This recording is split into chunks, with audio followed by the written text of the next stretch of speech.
Today, the tram accident in Portugal serves as a powerful reminder for all of us. People were sitting happily, thinking they were going on a leisurely trip.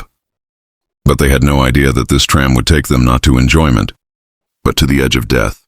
Their expectation was completely wrong, and reality proved otherwise. In the same way, humans often live in this world, thinking that there is no life after death, and that there will be no accountability, but this assumption will also prove false. Just as the passengers did not anticipate their fate, after death, suddenly the reality will appear that they never imagined.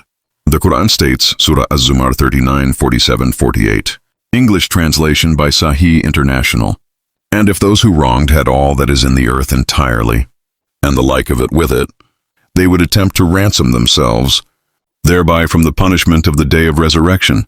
But it will be brought to them from Allah, that which they had not expected. And the evil of what they did will appear to them, and they will be enveloped by that which they used to ridicule." Just as the tram passengers' expectations were completely wrong, humans will also be shocked after death when they see the reality of the afterlife.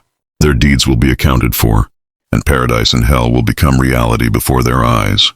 Therefore, one must prepare while there is still time. Death can come suddenly, and after that, nothing will save anyone except their good deeds.